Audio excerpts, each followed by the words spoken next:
Suppose आपको XYZ किसी भी रीजन की वजह से 5 साल या उससे ज्यादा गैप हो गया, या तो आपका एजुकेशन कंप्लीट हुआ उसके बाद 1 2 3 या अप टू सो ऑन कितना भी गैप है, वो गैप किसी भी रीजन की वजह से हो सकता है। ये भी हो सकता है कि आपने शायद कोई जॉब की, फिर वो जॉब छोड़ दी, 3-4 साल गैप हो गया, या तो आप किसी और जॉब में थे, अब कोई और जॉब करना चाहते हो, पिछले 5-6 साल से आप दूसरी जॉब कर रहे थे। सो आपको अब क्या करना चाहिए उस चीज को एक एग्जाम्पल से समझते हैं कि समझो आपको एक ट्रिप पे जाना है, वेकेशन के लिए प्लान कर रहे हो, तो सबसे पहले आप क्या करोगे, लोकेशन चूज करोगे कि मुझे कहाँ जाना है घूमने के लिए। उसके बाद क्या करोगे, आप सर्च करोगे गूगल पे कि वहां पे जाने के लिए बेस्ट वे क्या है, मतलब ट्रेन से जाना चाहिए, फ्लाइट से जाना चाहिए, पर्सनल व्हीकल से जाना चाहिए। ये सारी चीजें सर्च करने के बाद, गूगल पे करने के बाद आप ये भी कंफर्म करोगे अपने फ्रेंड्स के साथ कि क्या कोई और सजेशन है वो आपको दे सकते हैं, आप अपने नेटवर्क में एक बार उनसे कनेक्ट करोगे। सो इतनी सारी चीजें करते हो। सिमिलरली आपको अच्छा खासा जब गैप हो गया है तो पहली चीज आपको करना है, figure out what you want to do and what is in demand. Okay, क्या चीजें आपको करनी है और क्या चीज मार्केट में डिमांड है। तो सिंपली आप गूगल पे जा सकते हो एंड सर्च कर सकते हो best skill to learn in 2022। आपको बहुत सारे रिजल्ट आ जाएंगे और काफी सारी चीजें मिल जाएंगी। तो समझो कि आपने कोई एक चीज चूज कर ली, डेटा एनालिसिस। फिर आपको मेक श्योर करना है डेटा एनालिसिस में जैसे 3 सॉफ्टवेयर है, SAS, R एंड पाइथन, तो उसमें से कौन सी चीज आपको सीखनी है। ओके, जब आपने ये चीजें डिसाइड कर ली, सर्च कर लिया, तो जैसे आपने ट्रिप के लिए अपने फ्रेंड से पूछा, गूगल से पूछा, यहाँ पे भी अपने फ्रेंड से भी पूछ सकते हो, गूगल से भी पूछ सकते हो। फाइनली डिसाइड करने के बाद कि मुझे करना क्या है, master the skill required for the job. ये सेकंड एक्शन आपको लेना है। आपको उस चीज को मास्टर कर लेना है, उस सॉफ्टवेयर को मास्टर, उस चीज में अपने आप को टॉप 30-40% तक ले जाना है, जिस चीज में आपको जॉब करनी है या जिस स्किल को आप सीखना चाह रहे हो। क्यों ऐसा मैं कह रहा हूँ दोस्तों, आज की जो जनरेशन है that is skill based, knowledge based. Gap हो गया या आप स्विच कर रहे हो, आपके सिनेरियो में क्या होगा, आपको समझो ऑलरेडी गैप है या डोमेन स्विच कर रहे हो आप दूसरे डोमेन से दूसरे डोमेन, तो जो इंटरव्यू आपके लेंगे they will look for the genuinity. तो आपको जस्टिफाई करने पड़ेगा कि मैं इंटरेस्टेड हूँ, मैंने इस चीज को अच्छे से सीखा है। ओके, सिर्फ सीख लेने से, नॉर्मली सीख लेने से कि हाँ थोड़ा सीख लेते हैं जॉब मिल जाएगी, सो आपको डिफिकल्टी हो सकती है। आपको टॉप 30-40% तक जाना है। आपके मन में क्वेश्चन होगा कि ये टॉप 30% 40% तक कैसे जाएं, बिकॉज फर्स्ट टाइम सीख रहे हैं। तो जब आप स्टार्ट करोगे तब आप 0 से स्टार्ट करोगे, but day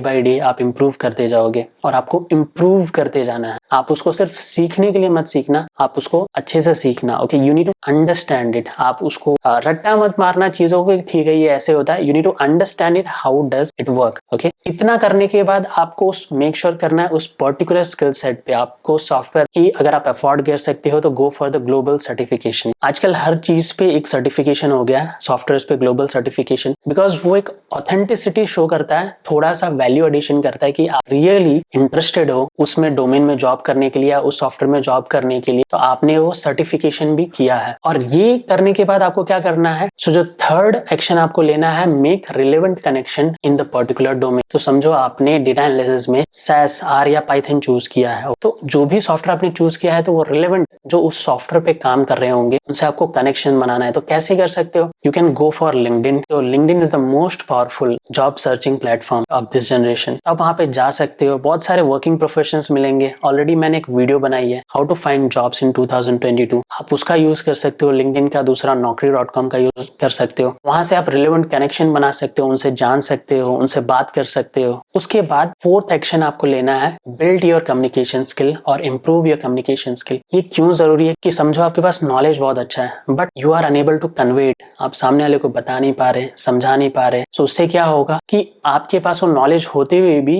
you are unable to make understand, और the front person who is in front of you, who is taking an interview, he is unable to understand what you are trying to convey. Okay, उन्हें समझ नहीं आ रहा। तो communication skill क्या build करना difficult है, क्या इंग्लिश इंप्रूव करना डिफिकल्ट है? नहीं, वो ईजी है। कोई भी 0 से स्टार्ट करता है, आप भी 0 से स्टार्ट करोगे, धीरे धीरे आप इंप्रूव कर सकते हो। इंटरव्यू में जो कम्युनिकेशन और इंग्लिश चाहिए होती है वो 50% या 60% ही चाहिए होती है। They don't need more from you. Why? Because उन्हें पता है कि अगर अभी आप इतना इंप्रूव कर चुके हो तो आप आगे भी इंप्रूव करोगे। सो आपको इतना ही आना चाहिए कि आप उन्हें समझ सको और अपनी बात उन्हें समझा सको। You don't need to be fluent in English. उसके बाद आपको नेक्स्ट एक्शन क्या करना है कि master the skill of applying for jobs. ऐसा क्यों? बिकॉज बहुत लोग जॉब के लिए अप्लाई करते हैं। We need to make sure आपका जो एप्लीकेशन है वो सही जगह रीच हो रहा है, आप सही लोगों से कनेक्ट कर रहे हो, एंड जो आप रिज्यूम बना रहे हो वो भी अच्छे अच्छे से बना रहे हो, you need to improve the applying part, the way you are reaching the people, the way you are connecting the people. जो आपका सीवी है आपको मेक श्योर करना है जो भी रिलेवेंट कंपनीज है जो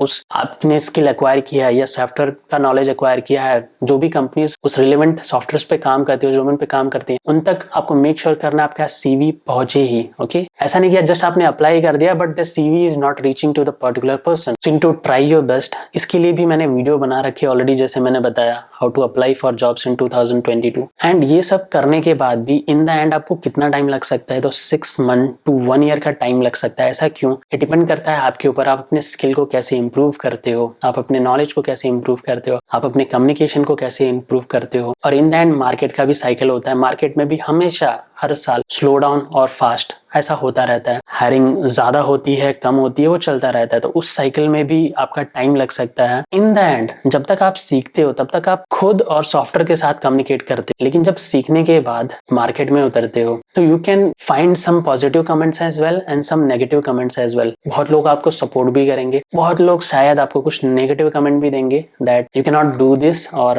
आपको ये करना पड़ेगा, या आपका बैकग्राउंड ये होना चाहिए, या ऐसा कुछ होना चाहिए। सो आपको ज्यादा नहीं सोचना है। सी आप कुछ कर रहे हो तो आपको पॉजिटिव और नेगेटिव दोनों देखने मिलेगा इन द जर्नी, और जब आप लोगों से कनेक्ट करोगे तो वहां पे भी आपको दोनों चीजें देखने मिलेगी। And you need to make sure, you need to improve with time. आपको टाइम के साथ इंप्रूव करते रहना है और पॉजिटिव कमेंट्स को अच्छे से लेना है और नेगेटिव कमेंट्स को वहां पे ही छोड़ देना, आपको आगे बढ़ते रहना है। एंड बस थिंक कि आपको 3, 4, 5 ईयर्स हो गया XYZ किसी भी रीजन की वजह से, सैल्यूट टू यू गाइस कि इतना होने के बाद भी, गैप होने के बाद भी you are trying best for your career, to make your career, and best of luck आप सभी लोगों के लिए। एंड आपके मोटिवेशन के लिए मैं एक एग्जांपल शेयर करता हूँ। मैं भी एक सॉफ्टवेयर पे ट्रेनिंग देता हूँ और मेरे एक स्टूडेंट थे 2013 या 14 के पास आउट के, एंड उन्हें भी डेटा एनालिसिस में जॉब मिली। इवन उनका पास आउट ईयर 13 या 14 का था। So I believe you can also get it. And 14 से आप काउंट कर सकते हो कितना भी गैप हुआ। So you can also do it. Keep doing, motivated yourself, and best of luck, and thank you everyone. Bye bye.